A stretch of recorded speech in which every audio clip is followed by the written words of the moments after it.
Hi, welcome to Leland Fly Fishing Outfitters Fly Tying Night Tonight. I'm Brandon Moon, and tonight we're going to be tying up a variation of a traditional Guide's Choice Hare nymph. We're going to call this a Guide's Choice Pine Squirrel Nymph. Very effective pattern, very similar, just tied with a few different materials in pine squirrel versus hare's ear.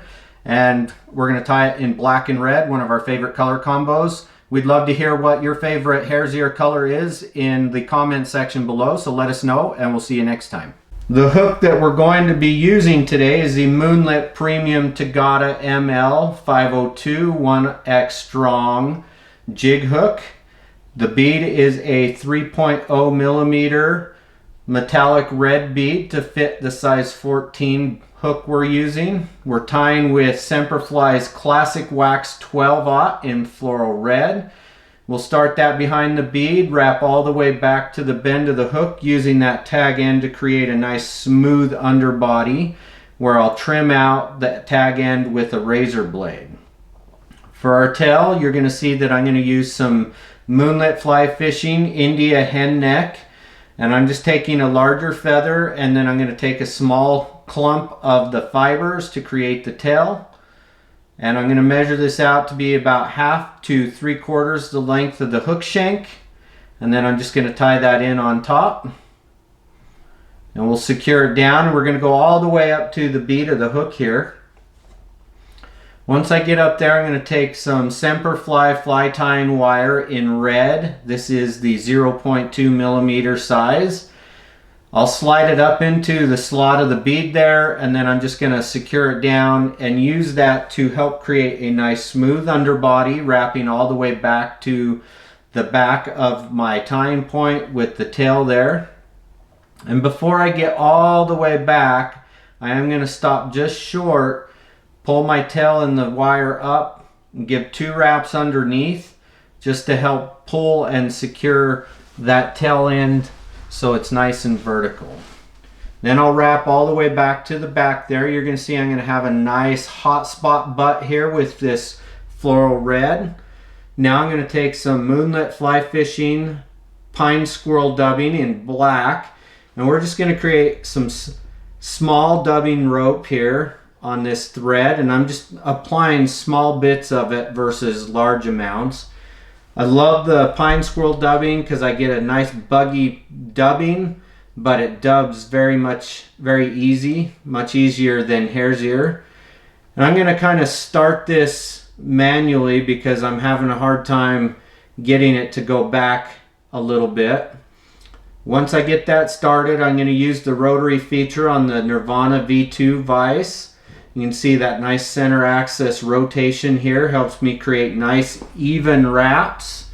We'll wrap that about 3/4 of the way up there, leaving us about 1/4 or a bead's length behind the bead there for our thorax and where we're going to tie our legs in. I'm going to add just a little bit more dubbing here so that I can create a small little taper to this. We're going to wrap backwards just about halfway, and then we're going to wrap forward.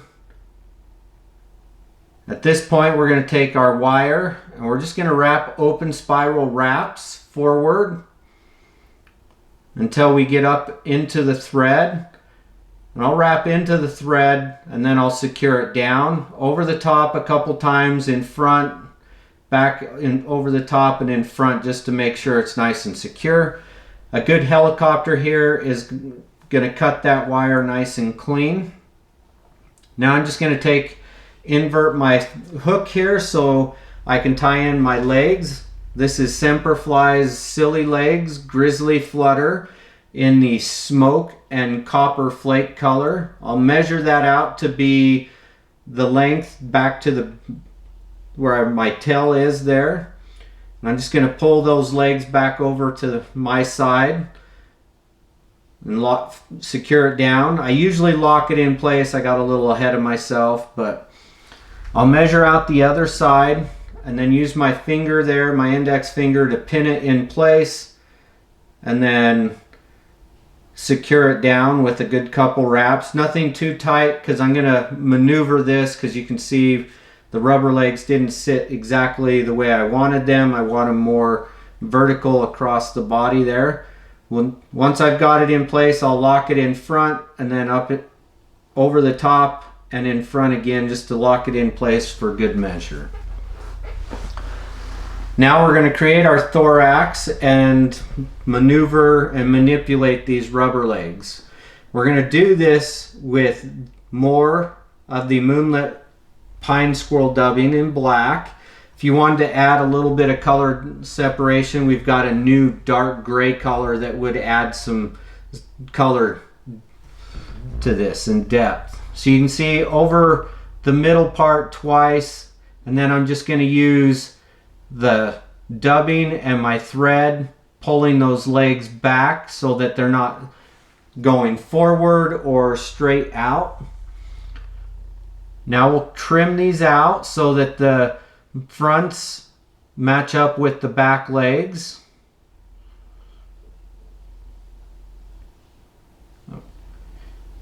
And on this one, you can see that that one on the outside there by you is forward just a little bit. So I'm going to add just a small amount of dubbing more onto this thread. And I'm going to use my fingers and the thread again to kind of push and manipulate that leg so that it's pushed back a little bit instead of coming straight out. We want it to flow rearward because we're tying in a soft hackle here. I'm going to take a India hen neck from Moonlit in black again, and you can see I had prepped the feather, taken all the fluff out. Now I'm just creating a nice little tie-in point here. I don't trim out my tie-in point and create a small little tie-in point. I like to tie it in with that whole piece there. So I'm just going to lay that over there and secure it down. 2 wraps over the top, 2 wraps in front. Now I need to trim out that tie-in point. Normally this is at the top so it's not in the way of the legs or anything, but I'm going to carefully trim out that tag end there that I tied in. Now I'm going to set my thread off over to the side on the bobbin rest. This gets it out of my way as I wrap. I'm going to take my tie flies hackle tweezers. These are very light, so I don't have to add much pressure, and where it's light it doesn't add unnecessary pressure as well. Gives me better control when I'm wrapping. So it came out, but we're going to start wrapping this again, and you can see I'm wrapping and palmering with my fingers, but I'm also using the hackle stem, wrapping right on top to help push and palmer that feather back. So we get 3 wraps out of this. Pull our fibers rearward, try and maneuver the hackle pliers and the stem out of the way so we can clean this up just a little bit. Pulling it back with our fingers as best we can. We'll just create a little bit of a collar there. Now I'm just going to take and whip finish. 3-turn whip.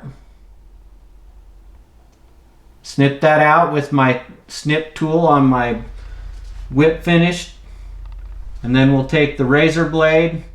And I like the razor blade to cut my hackle out because it gives me a nice clean cut. And I'm not cutting any fibers I don't want to cut out either. Now I'm just going to take and add a little bit of the Solarez thin hard UV resin. This is just going to kind of secure that knot nice and good. You can see it kind of seeps in just a little bit where it's at that top of the bead. I'm just going to make sure I get that into the thread. And then we'll take our UV pen and cure this out. Cure that resin, make sure it's nice and good, and this is going to help make this a more durable fly.